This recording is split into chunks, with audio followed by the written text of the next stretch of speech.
नमस्कार, आप देख रहे हैं अपने उत्तराखंड। मैं हूं आपके साथ संदीप तिवारी।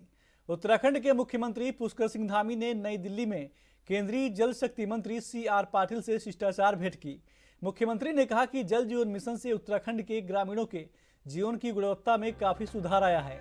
जल जीवन मिशन के अंतर्गत संचालित कार्य अंतिम चरण में है। मुख्यमंत्री ने सभी कार्यों की समय से पूरा करने के लिए जल जीवन मिशन के तहत वित्तीय वर्ष 2024-25 के लिए आवंटित अवशेष धनराशि जल्द उपलब्ध कराए जाने का अनुरोध किया है। मुख्यमंत्री ने गंगा और उनकी सहायक नदियों के अतिरिक्त अन्य नदी घाटियों और स्थित जल विद्युत परियोजनाओं की स्वीकृति दिए जाने का भी अनुरोध किया है।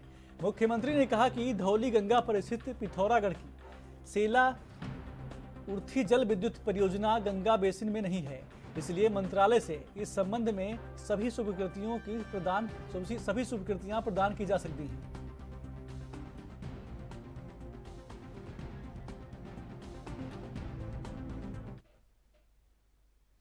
हरिद्वार में एक नाबालिग हॉकी खिलाड़ी से रेप का मामला सामने आया है।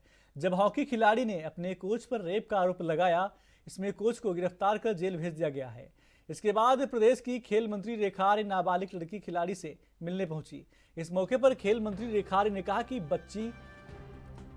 बच्ची और उसके अभिभावक से मुलाकात हुई है। उस कोच के खिलाफ विभाग की तरफ से कड़ा एक्शन लिया जाएगा। उसकी नियुक्ति को निरस्त कर दिया गया है। आपको बता दें कि वहीं साई से उसके कोच से संबंधित सभी दस्तावेजों को निरस्त करने के लिए पत्र भेजा गया है।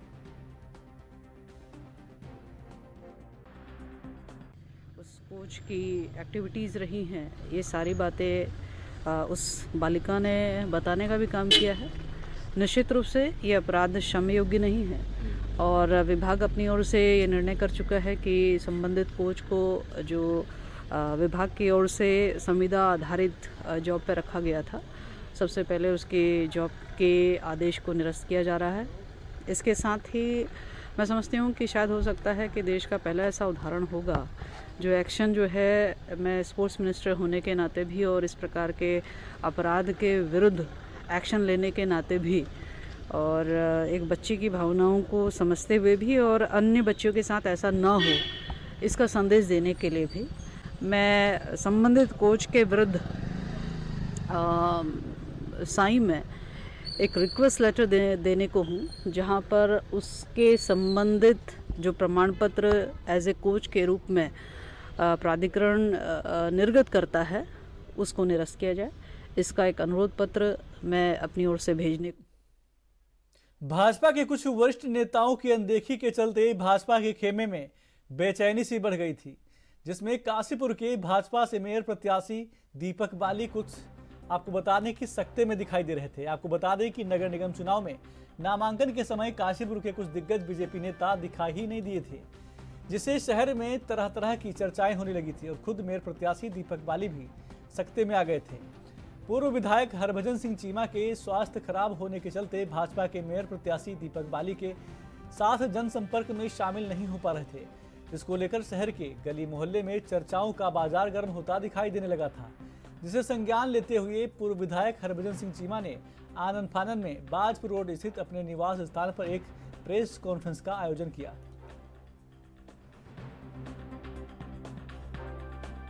भाजपा पार्टी हमेशा एक रही है और एक रहेगी। कोई ऐसी पार्टी नहीं होती जिसमें टिकट बंटते समय अपनी अपनी इच्छा अनुसार फर्क ना हो, लेकिन जैसे ही टिकट बंट जाती है, टिकट मिल जाती है, वैसे ही पार्टी को कार्यकर्ता अपना धर्म मानता है। धर्म मानते हुए वो एक हो जाते हैं। अब बाली जी को भारतीय जनता पार्टी की तरफ से टिकट मिली। अब आप देख रहे हैं कि बाकी कार्यकर्ता सब साथ चल रहे हैं।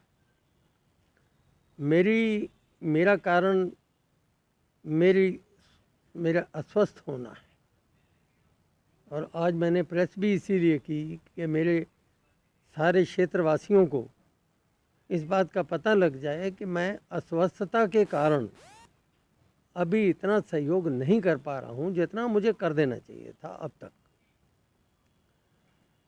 और ये बीमारी भी आप लोग सब जानते हैं कि कुछ ऐसी बीमारी है जो बड़ी दुखदाई होती है, बड़ी पीड़ा पैदा करती है, जितने हिस्से में ये आ जाती है बड़ी पीड़ा पैदा करती है। तो इसलिए मैंने कल परसों बाली जी भी आए थे, मैंने उनको भी बताया था कि भाई अभी 5-4 दिन, 5-7 दिन, 10 दिन लग सकते हैं। अभी ये पीड़ा जो है ये पीछा नहीं छोड़ रही, लेकिन पहले से फ़र्क आ गया। जैसे ही ये थोड़ा मुझे आराम आता है मैं आपको मैदान में दिखाई दूंगा। अभी तो टाइम भी है। बाकी जैसे कि आज बाली जी ने बताया कि राम रोतरा जी वहाँ गए हुए हैं अपना। भारतीय जनता पार्टी का प्रत्येक कार्यकर्ता हमारा दिग्गज नेता है और भारतीय जनता पार्टी के सभी कार्यकर्ता और दिग्गज नेता इस चुनाव मैदान में उतर चुके हैं। उसका परिणाम यह है कि आज जो है भारतीय जनता पार्टी लीड ले रही है और भारतीय जनता पार्टी प्रत्येक निकाय में, काशीपुर की बात नहीं करता मैं, पूरे जितने निकाय में चुनाव हो रहा है भारतीय जनता पार्टी प्रचंड बहुमत से जीतने वाली है। नहीं, बात की जाए जैसे कुछ नेता जो आज भी अभी जो है जनसंपर्क में या किसी उसमें नहीं दिखाई दे रहा, क्या कारण है उनका? देखिए, व्यक्तिगत किसी के कुछ कारण हो सकते हैं, तबीयत खराब हो सकती है और कारण हो सकते हैं, लेकिन ऐसा कुछ नहीं है। सारे भारतीय जनता पार्टी के नेता कार्यकर्ता का जो है आज जो है चुनाव प्रचार में लगे हैं और आगे भी जो नहीं दिख रहे हैं आपको वो भी सब लगने वाले। मेरे हिसाब से तो भारतीय जनता पार्टी का आज बूथ स्तर तक का एक एक कार्यकर्ता भारतीय जनता पार्टी के प्रत्याशी दीपक बाली के पीछे बिल्कुल कमर कस के खड़ा है। रही बात नेताओं की कि किसी का टिकट नहीं हुआ, देखिए उम्मीद हर एक को होती है, टिकट एक को मिलना होता है और हमारी पार्टी में तो ये बात है टिकट मांगने का अधिकार सबको है और टिकट होने के बाद हर कार्यकर्ता एक अनुशासित सिपाही की तरह अपने नेता के पीछे एक साथ खड़ा हो जाता। वही इस बार हुआ। जरूर एक आध दिन लोगों का मन खराब हुआ और स्वाभाविक है कि लगता है कि मेरा भी मिलना चाहिए था, लेकिन आज की तारीख में कोई भाजपा का नेता नाराज नहीं है।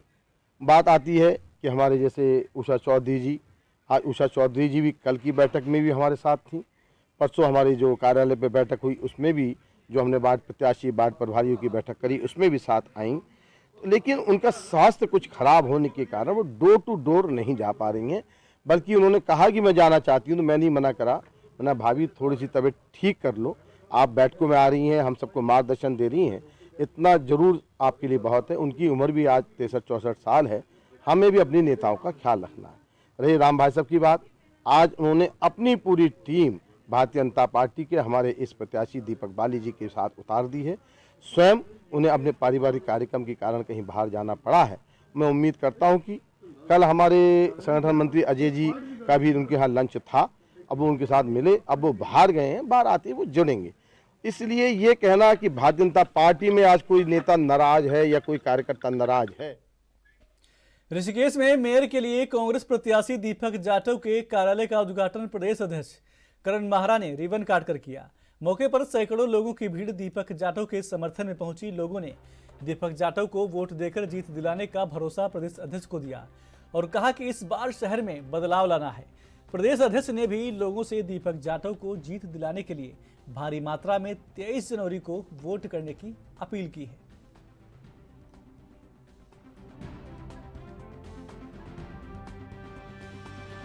देखिए, जिस तरीके का उत्साह लोगों में, महिलाओं में, यूथ में, बुजुर्गों में देखने को मिल रहा है, मुझे लगता है सारे लोग अंकिता भंडारी के हत्यारे की नाम की जांच चाहते हैं कि उसका पता चले। लोग चाहते हैं महंगाई खत्म हो।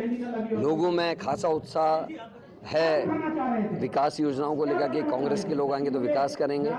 और लोगों में एक चीज़ मैं और देख रहा हूँ, लोग कई किस्म की चर्चाएं भी यहाँ करते हुए पाए गए कि हमारे बच्चों की नौकरियाँ कैसे लेंगे। जब भर्ती घोटाले हो रहे हैं, नाम आ रहे थे हाकम सिंह से लेकर इनके मंगलौर के मंडल अध्यक्ष तक, और महिलाओं के ऊपर जो हो रहे अपराध उस पर भी लोगों में चर्चा है। तो मुझे लगता है कि खासा उत्साह है। और जिस तरीके से लोगों का हजूम उमड़ रहा है और लोग बिना डरे हुए सड़कों में निकल रहे हैं, हालांकि लोगों के प्रतिष्ठान बंद करने की धमकियां भी मिली, लोगों के कारोबार में भी चोट हुई, लोगों के घर तोड़ने की भी धमकियां मिली, उसके बाद भी लोग बिना डरे हुए आ रहे हैं, ये साबित। और जिस तरीके से भारतीय जनता पार्टी के कई साथियों ने कांग्रेस ज्वाइन की, जो उनके पदाधिकारी भी थे, उससे मेरा भरोसा बढ़ा है और मुझे लगता है कि दीपक बहुत मजबूती से चुनाव लड़ेंगे और हम इस चुनाव को जीत के आए।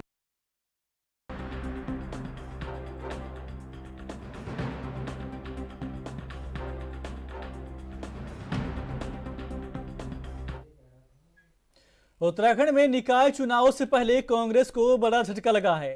कांग्रेस के 3 वरिष्ठ नेताओं ने पार्टी छोड़ भाजपा का दामन थाम लिया है। इसको लेकर उत्तराखंड कांग्रेस की मुख्य प्रवक्ता गरिमा महाराज सोनी ने कहा कि सत्ता लोभ के चलते ऐसे लोग कांग्रेस छोड़ भाजपा में जा रहे हैं।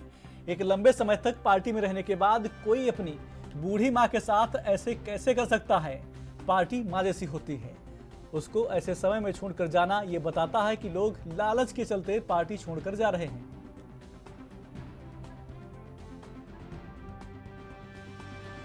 देखिए, मुझे लगता है इसमें बहुत ज़्यादा सोच विचार करने की ज़रूरत ही नहीं है, विवेचना करने की ज़रूरत ही नहीं है। एक 10 साल का बच्चा भी बता सकता है कि कोई क्यों कांग्रेस छोड़ के भाजपा में जा रहा है। उस तरफ सत्ता है, उस तरफ पैसा है, उस तरफ सारी वो चीज़ें हैं जो आज कांग्रेस पार्टी के पास नहीं है। लेकिन असली व्यक्ति तो वही है जो चुनौतीपूर्ण और कठिन समय पर अपनी बूढ़ी माँ के साथ खड़े रहे। हमारा दौर निश्चित रूप से, हम एक पुरानी पार्टी हैं और हम विपक्ष में हैं, लेकिन इसका मतलब ये नहीं कि आप कपड़ों की तरह अपनी विचारधारा बदलें। तो मैं इसको सत्ता लौलुकता कहूँगी, इसे अवसरवादिता कहूँगी, इसे निखालिस रूप से लालच कहूँगी, अति महत्वाकांक्षा कहूँगी, जिसके चलते वो वहाँ गए हैं। उनका भविष्य वहाँ उज्जवल हो, ये कामना करती हूँ। उनको जो यहाँ कांग्रेस में नहीं मिल पाया वो वहाँ भाजपा में मिले, ये मैं कामना करती हूँ। लेकिन सिर्फ एक निवेदन सबसे है जाने वालों से कि जिस पार्टी को 40-45 साल तक आप लोग अपनी माँ कह के गए हैं, उस माँ को आप गाली देने का काम कम से कम ना करें। इतनी नैतिकता आपके अंदर, इतना ज़मीर जिंदा होना। धामी सरकार का संकल्प प्रदेश में यूसीसी लागू करना अब जल्द ही पूरा होने वाला है। ऐसे में इसको लागू किए जाने को लेकर तमाम प्रतिक्रियाओं को अंतिम रूप दिया जा रहा है। आपको बता दें कि इसको लेकर करीब 1500 कार्मिकों को प्रशिक्षण दिया जा रहा है। इसके लिए करीब 80 लाख की धनराशि भी जारी कर दी गई है। कार्मिकों के प्रशिक्षण को 20 जनवरी का समय दिया गया है। जहां एक और प्रशासन अपनी तैयारियों को अंतिम रूप दे रहा है, वहीं भाजपा भी इसको लेकर उत्साहित नजर आ रही है। इसको लेकर संस्कृति राज्य मंत्री ने कहा कि यूसीसी का कार्य अंतिम चरण में है और जल्द ही हमारा प्रदेश इसे लागू करने वाला पहला प्रदेश बनने जा रहा है।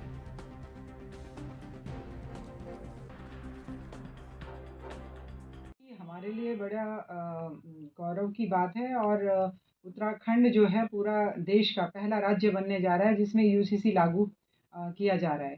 और उसकी सारी प्रक्रियाएं, जो कानूनी प्रक्रियाएं होती हैं, सबसे सुझाव जो आते हैं, सारी प्रक्रियाएं हमने लगभग पूरी कर ली हैं और इसी माह जनवरी में जो है ये लागू किया जाएगा। माननीय मुख्यमंत्री जी पुष्कर सिंह धामी जी स्वयं इस पर युद्ध स्तर पर में कार्य कर रहे हैं और साथ में जो पूरी जो ट्रेनिंग टीम है और सभी जो कानूनी प्रक्रियाएं सब पूरी कर ली गई है और इस माह लागू कर दिया गया।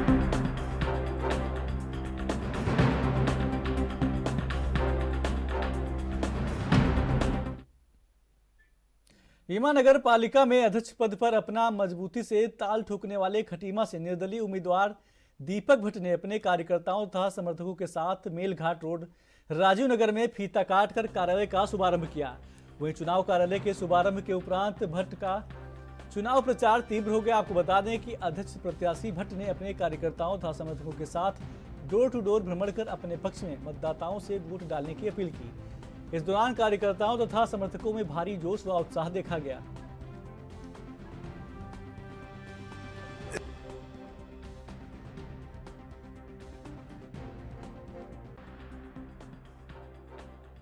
मैं पिछले 5 साल से लगातार लोगों के सुख दुख में, छोटे मोटे कामों में जाता रहा हूं और मुझे विश्वास है खटीमा की जनता मेरे साथ खड़ी है। हर वर्ग का मुझे समर्थन है। निश्चय ही आने वाली 23 तारीख को ये जो सब लोग आए हैं, निस्वार्थ आए हैं, इनको कोई धनबल का लालच नहीं है। मुझ पर राजनीतिक दबाव बनाया जा रहा है, कई तरीके के मुझे टॉर्चर किया जा रहा है, फिर भी ये खटीमा के सब जनमानस देखो सब मेरे संग खड़े हैं। मुझे विश्वास है कि आने वाले 23 तारीख को निर्दलीय का परचम लहराएगा और मुझे विजय श्री मिलेगी। मेरी नज़रों में कोई चुनौती नहीं है, सब आम जनमानस मेरे साथ है। भाई जनता ने जिताना है, जनता ने हराना है।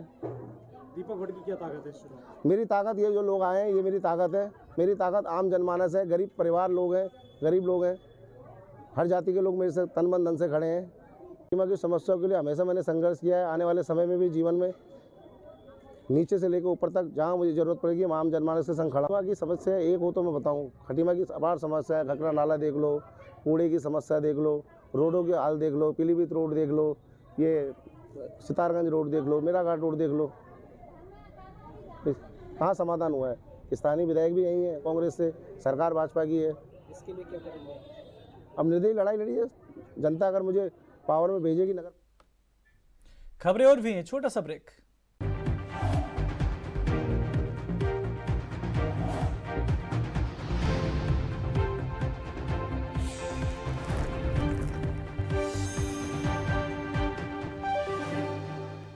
ब्रेक के बाद स्वागत है आपका। खबरों में आगे बढ़ते हैं। कांग्रेस के मेयर प्रत्याशी वीरेंद्र पोखरियाल की जीत को लेकर कांग्रेस को पूरा भरोसा है।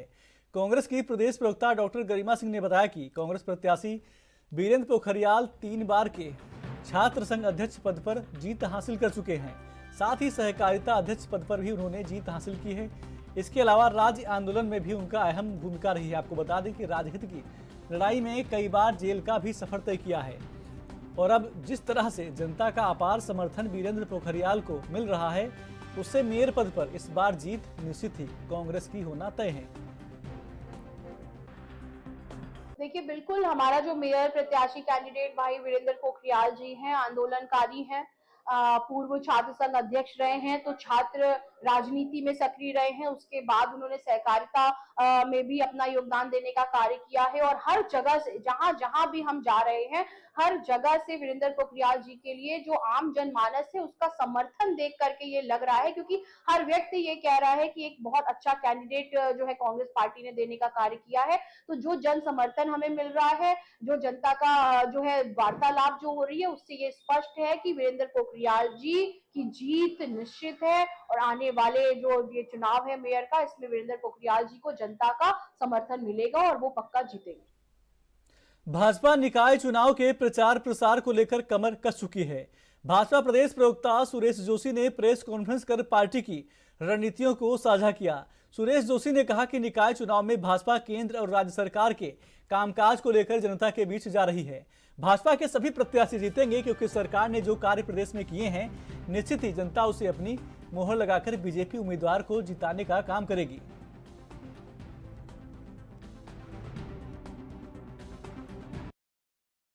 जिसमें से 2 में चुनाव नहीं हो रहा है, 100 में चुनाव हो रहा है। और लगभग 540 हमारे पार्षद हैं, उन सभी में चुनाव हो रहा है। तो इन चुनावों में नॉमिनेशन सबके हो चुके हैं, नॉमिनेशन के बाद विड्रॉल भी हो चुके हैं। अब एक तरह से मैं कह सकता हूं कि चुनाव की मुद्दों को लेकर के रणभेरी जो है प्रारंभ हो चुकी है।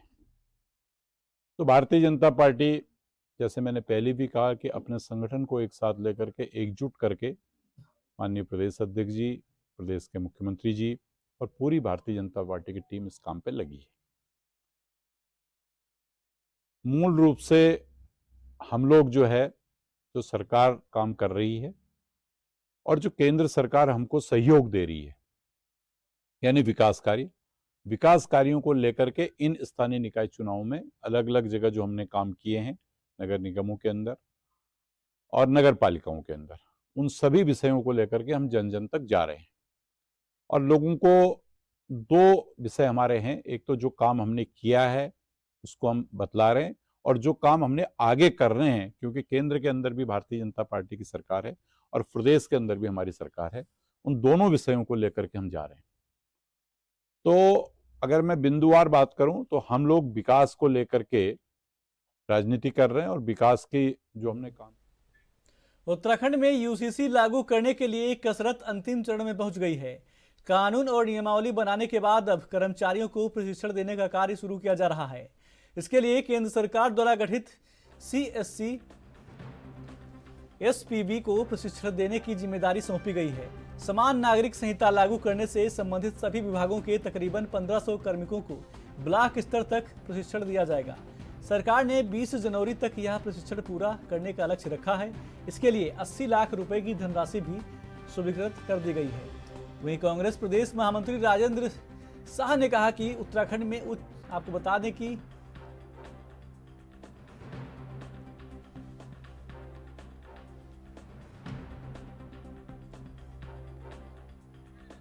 देखिए, जब जब चुनाव आता है, भाजपा जो है यूसीसी या इस तरह के जो अन्य कानून है, जहां भी उनको लगता है कि वोटों का पोलराइजेशन हो सकता है, वो ऐसे मुद्दों को चुनाव के टाइम पर उठाती है।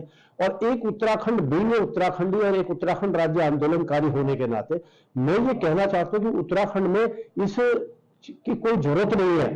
यूसीसी की उत्तराखंड में कोई जरूरत नहीं है। और अगर ईमानदारी से आप अगर यहाँ यूसीसी लागू करना चाहते हैं तो पूरे उत्तराखंड में कीजिए।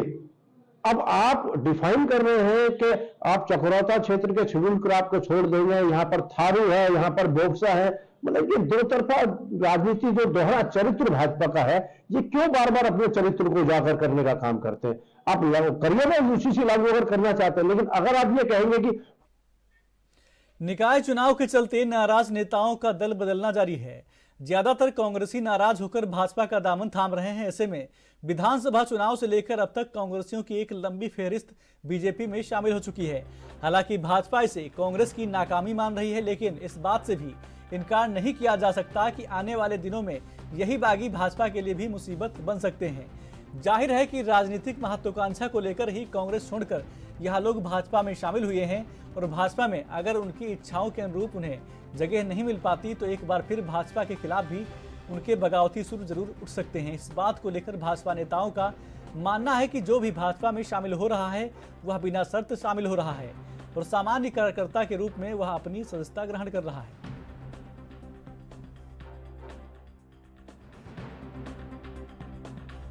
देखिए, पहली बात तो मैं आपको एक बात ये बताऊं, भारतीय जनता पार्टी जो उसकी आइडियोलॉजी से, हमारी आइडियोलॉजी से जो प्रभावित होकर के हमारे दल में आ रहा है, हमारे नेतृत्व के कार्यों से प्रभावित होकर के जो हमारे दल में आ रहा है, उसका स्वागत है।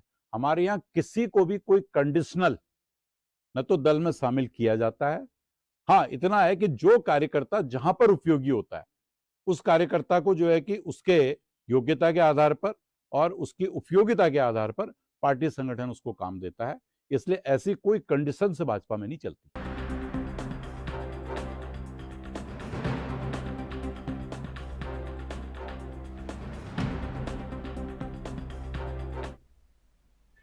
उत्तराखंड के बुलेटिन में मेरे साथ बस इतना ही। आप देखते रहिए एएनबी न्यूज। नमस्कार।